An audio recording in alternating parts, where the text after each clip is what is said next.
Hi, welcome back to another episode of Eat Like a Chef. I'm your host, Chandler Baird. Today we are in Liberty Lake. We'll be going back in the kitchen at Doughlicious Bakery, which sweets are my thing, so I'm really excited for this episode.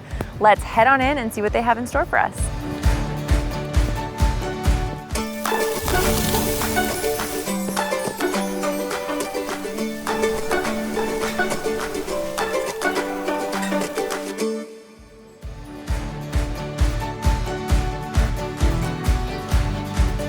Chandler, welcome to Doughlicious Bakery. I'm Emily. Hi, nice to meet you. Thanks for having me. What's your position at Doughlicious? I'm the head baker for all of the Eat Good group. Wow, it's quite the title. It is. It's impressive. Okay, and what are we making today? Today we're gonna make some delicious quiche. Oh my gosh, yes. It's like sweet, savory, a little bit of everything. It is, egg pie. Let's do it. Welcome back to Eat Like a Chef. We are back in the kitchen with Baker Emily getting ready to make a quiche. All right, we're gonna sweat down our onions in a little bit of white wine. It's gonna help them get really, really nice, soft, and translucent. That is our wine. All right. Go ahead and add that.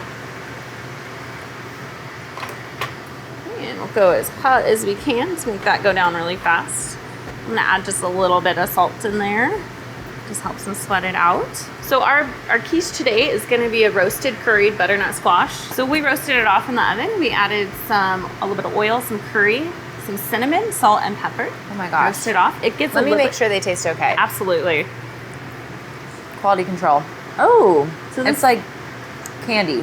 It is. Mm-hmm. That little bit of cinnamon, but then the curry just gives it that really nice earthy flavor. We have our delicious pie shell ready to go. Which obviously you made from scratch. We did. Okay.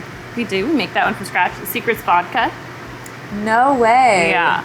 So we use vodka in there and a little bit of water, and as soon as it hits the oven, it evaporates out and creates the flaky layers that we really are trying to get out of there. You're just telling us your secrets. I love it.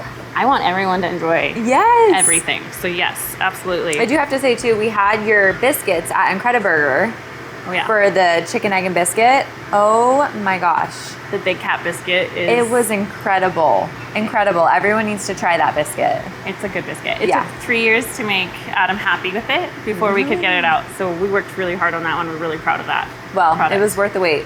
Good. Definitely. Good. So just gonna crack in our eggs. Amazing.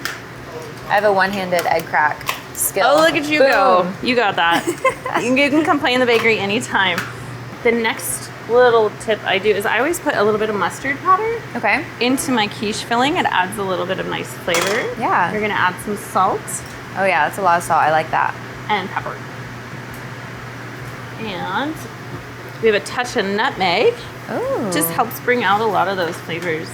We're gonna give that a good little whisk here. Okay. Snack this.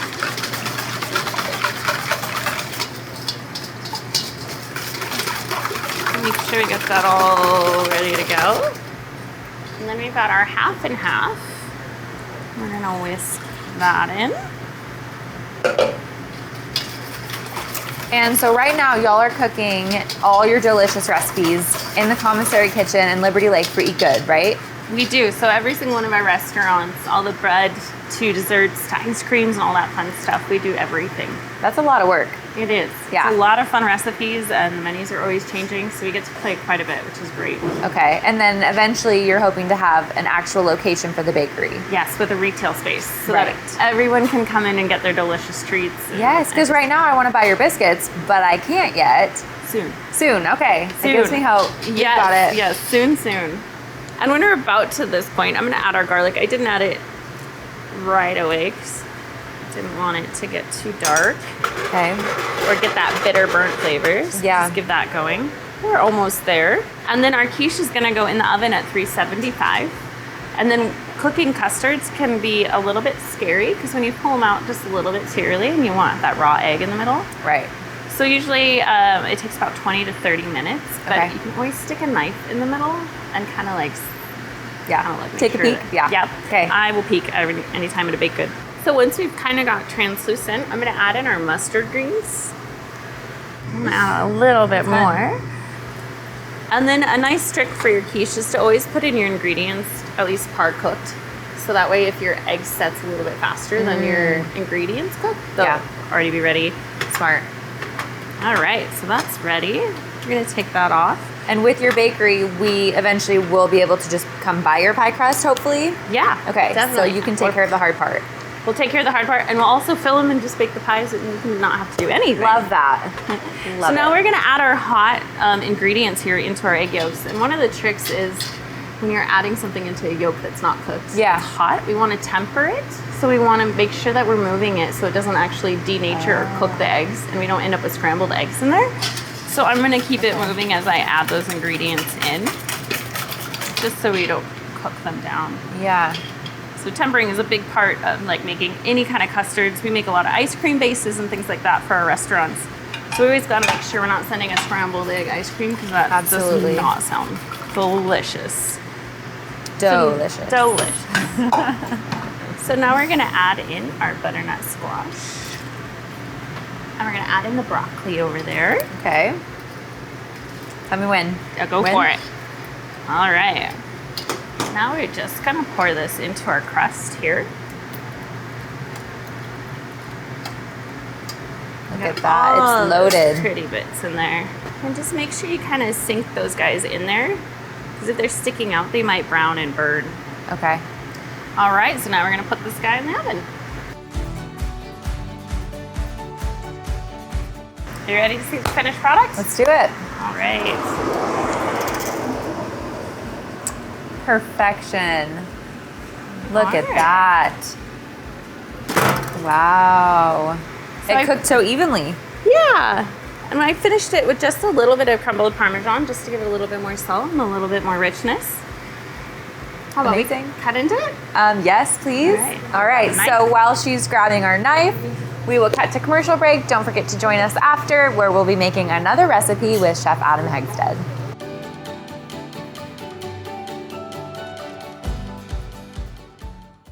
All right, so I'm at Doughlicious, looking everywhere for Chef Adam. He seems to always be hiding. I want to make some flatbread, but I can't find him anywhere.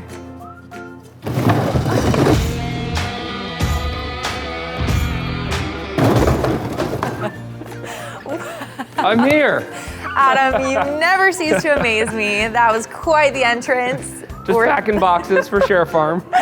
We are so excited to see you. Let's go make some flatbread. Welcome back to Eat Like a Chef. We are back in the kitchen with Adam Hegsted, and he's going to teach us how to make a special flatbread.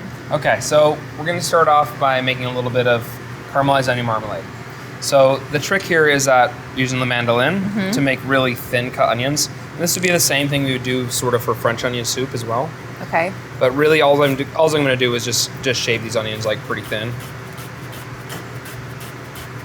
So we want little strips, Yes. not, okay. And then when I get Careful. down to like that small, Yeah. I'm definitely going to like cut that by hand. You've learned your lesson. I've learned my lesson. I kind of like keeping all of my fingers. It's one of my things. Gotcha. Oop. Okay. Yep. You're risking it. It's scary. Okay, then into a warm pan. And then all we're going to do is we're going to let these caramelize. When they start browning up a little bit, then we're going to add a little bit of marmalade and a little bit of garlic to that. Okay. Do you want me to stir for you? Sure. It's just like a really easy little condiment to put onto flatbread, but you can use it for burgers. We used to put it on a burgerette and fried a burger. It's really good. Kind of like sweet and savory. Yeah. Or toast. Oh. I don't love raw onions, but cooked onions are like my favorite. Well, like the way we're cooking them is we're cooking them really slow. They kind of melt, and they just sort of like get like that little bit of sweetness to it, and then adding that marmalade adds like that bitter element to it to kind of balance that out as well. Amazing. Add a little bit of salt. Salt will help draw out some of that water and a little bit of that sugar. Okay, so our onions are really caramelizing up here. And so I'm gonna let them go just a little bit longer, and then I'm gonna add our marmalade. But you can see they're all getting kind of soft and melty. Yeah, beautiful. And the brownness on there is nice and even. It's not like really dark on any of the pieces, and they're all cooked like the thinness of the onions using the mandolin like helps so they cook a lot more evenly. So you don't have Totally. big chunks in there. It's like a super easy way to get evenly cut vegetables. Okay, that looks pretty good. So now I'm gonna add my marmalade. amazing. You think we could get the mandolin locally at the Kitchen Engine? Yeah, probably. I'm sure you could. I'm doing it. And all we do is stir it around, and it is done. Is that a little garlic you put in there? Yeah, a little bit of fresh chopped garlic. That's it. Wow. Done. So now we're gonna roll out our dough. So we have our proof dough here. They've sat here till they're nice and soft. You can tell they're proofed is when you push your finger into it and it doesn't go up. Okay. So using a little bit of flour.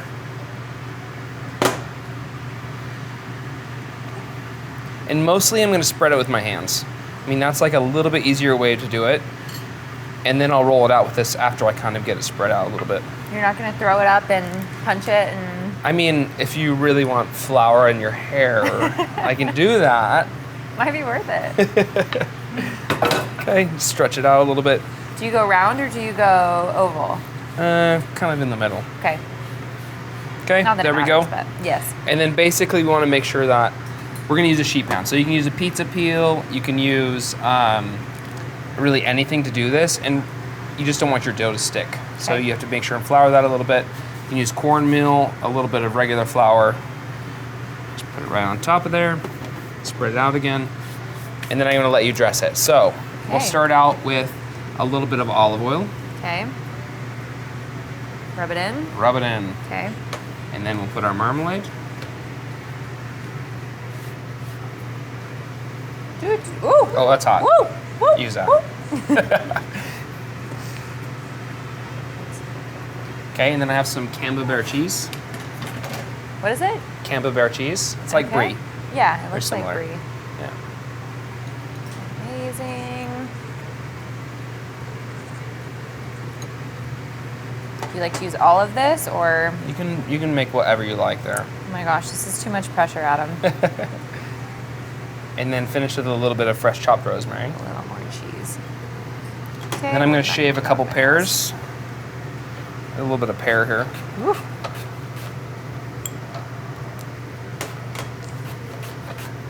And we'll throw some pears on as well. Wow.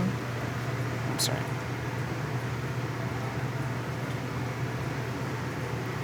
And then our oven is at 500 degrees.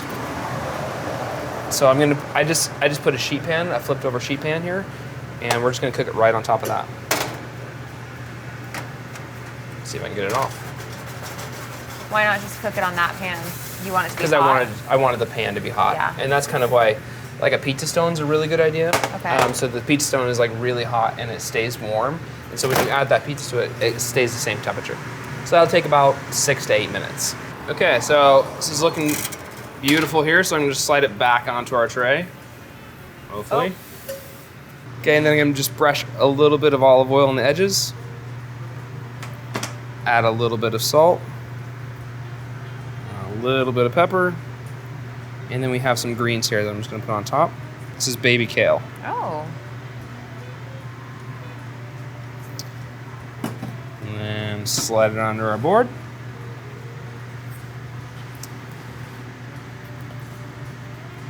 Amazing. We don't even need a pizza cutter. I hope my knife is sharper than a my pizza gosh. cutter. Yeah. Here's the real trick. Go. Here it is. Wow, look Ba, at ba, ba, ba. that. Well, we're gonna dig into this now. Join us after the commercial for another recipe from Adam and to meet our special guest. Here we go. Cheers. Just me? All right. It's gonna be molten lava.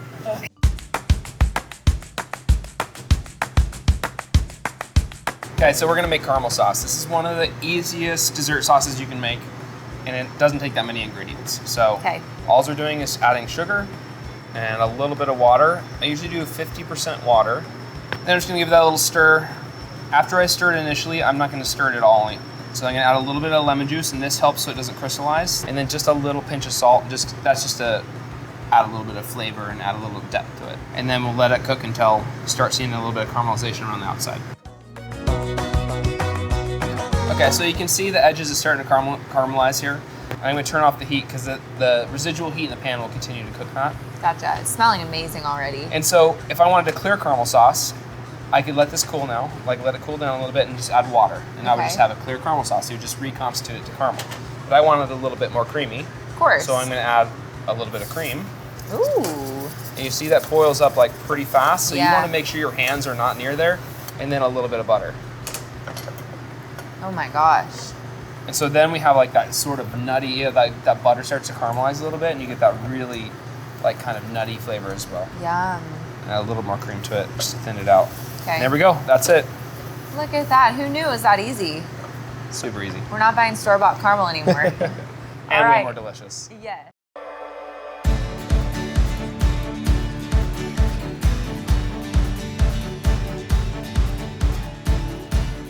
Welcome back to Eat Like a Chef TV. I'm joined by my special guest, Why, thank Deborah from Roast House in First Avenue, longtime friend and collaborator. And today we're going to be making banana bread pudding. you. Did we decide it's 11 years this year? I think it is. Maybe 12 coming up this year. It's been a while. It's been a while. Yeah. Okay, so first we're going to start with our half and half in our milk. So we're going to Let's dump that go. in here. Both, okay. Both, yep. And what we're going to do here is warm both of these up and dissolve our sugar and melt our butter. And that's going to go into our eggs to make our batter. So are we going to wait to put the sugar in? Nope, until just the- dump the sugar. We're going to dump it all in right now. Okay, there we go. Okay. Butter. Yep. Butter. Oh, yeah? So. Here, just got to go one finger. All One right. finger, okay. Okay, a little bit of cinnamon. A little bit of cinnamon. Okay. A little bit of nutmeg. Got it. Nutmeg. A little bit of cardamom. Are you sure? I'm pretty Okay, sure. okay, here we go. It could be anything. And But it's vanilla. vanilla. All the vanilla? Probably half that. All right, there we go. Okay, and then we're going to let this simmer. We're going to keep stirring it, and then we'll just let the sugar kind of dissolve. And while we're doing that, we're going to split some eggs. And I'll do this, All right. unless you want to do it. You want to separate eggs? Oh, I can separate eggs. Okay. Get those eggs over here. Okay. So Yeah. basically I need the yolks in one bowl and Okay. the whites in another. So where are we? I'm going to put the yolks in Here. this bowl. How's that? Oh yeah, that'll work. There we go. Are we preserving the whites? No. Okay. And then, what we're going to do is take those yolks and we're going to whisk them up and we're going to temper in the cream. If I was to pour the cream in all at once, it would curdle the It would eggs and it would curdle? cook them. And we really don't want scrambled eggs in our bread pudding. We want this to be like silky and nice. So You mean we don't want scrambled eggs I in don't our want bread scrambled pudding? eggs in my bread pudding. There we go. So we're going to whip these individually? Yep, just whip them right here. Okay. There we go. Dump them in. And earlier today I made a caramel sauce that we're going to pour on top when it's all finished. Ah. It's going to be amazing. Okay. There we go. Thank you. And then we just... Almost there. We're not there yet. Okay. Oh, I forgot a little touch of salt. I love that salt. It's real flaky, of course. Is that just kosher? Or- Yeah, diamond. And this is our bread. This is our banana bread from Doughlicious. Oh, you mean the banana bread we serve at First Avenue? It is. It's very similar. It's so similar that it's the same. So similar, it's the same. Okay, so now we're nice and warm here, so I'm going to move it off the burner. Okay, and then we're just slowly going to temper this. Yes, and then while you whisk, I'll pour a little bit in. Okay, here you go. I'll do my best not to spill any on you. Not to spill any on me because I look so stunningly good. So, I'm going to spill a lot on the counter, apparently. better the counter than me. There we go. Do it. All right, that's it. There we go. Boom, boom. Okay. I'm going to wipe for your Are we mess good? that you made. My mess I made. Yes. Okay. Now, here's our diced banana bread. Just going to sprinkle on a few pistachios. So we're just going to pour that into this Yes. pan. And then Okay. next part, Okay. super, super easy. You just want to make sure that you soak all of that it goes on there evenly. You're soaking all the banana bread. And you missed can do one. this with brioche, you can do it with sourdough, really any kind of bread. We just chose to do it with banana bread because it's So freaking sweet and delicious. delicious. So, okay, and then I'll just give it a little squish to make sure it soaks in.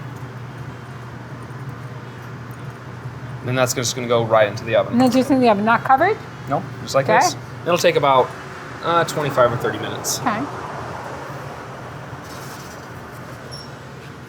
Looks like we're ready to go. You can see the custard's kind of set here. It's nice and brown on top. And that's looking beautiful. It smells beautiful. so freaking good. Now, Are we ready? wait, Oh, you gotta put wait. Okay. gotta put the caramel sauce on. All right. Oh, that's worth the wait. That is worth the wait. Look at that. So- And then Emily made It's it nice enough to make us a little brittle as well. a brittle. Whoa. Nice job, Em. Oh, look Okay, at this. I'll You give should it a see whirl. that shot. Give it a try. Give it a try. Well, I could either use this. I could go like this, and I could put it on there, and I could burn my mouth, right? Not too bad, right? It's a little molten lava. It's terrible. No, it's just terrible. Oh, I'll just take this with me. So if you guys will all forgive me. Here I go. Before you go, tell us about Roast House. We want to hear about what makes Roast House special and First to Have Coffee, Oh, how we can come visit you, where we can visit you. well, Roast House is off of Foothills and Division at 423 East Cleveland. And that's our roastery and our tasting room. You're welcome to come any business hour, Monday through Friday. You work your way tasting 30 different coffees. There's never a charge. First Avenue, downtown, next to the Montvale Hotel. We have a, 3,000-foot coffee house? Beautiful coffee shop. 40-foot coffee bar. We have 10 different coffees on that bar from different countries. One of my favorites is the nitro coffee. You love the nitro. I love the nitro coffee. Is that the F-bomb? So creamy. Is that so the F-bomb? So good. So anyway, we hope that you will come visit us. Yeah, we will definitely come visit you. It'll be fun. And thank you so much for joining me. Thank you and for having me. Being my friend and having great partnerships in our restaurant. So thank you very much. Thank you. Thanks for joining us for another episode of Eat Like a Chef. Thanks to Deborah for all your fun anecdotes you brought to us today. Thank you, Emily, for teaching us how to make pastries. Thank you, Adam, for being you. Just so you know, at home, you can order these recipes straight to your doorstep, cook them from the comfort of your own kitchen. We will deliver them in our Share Farm boxes, and you're gonna love them. So join us next week for another episode of Eat Like a Chef Weekends on Fox 28.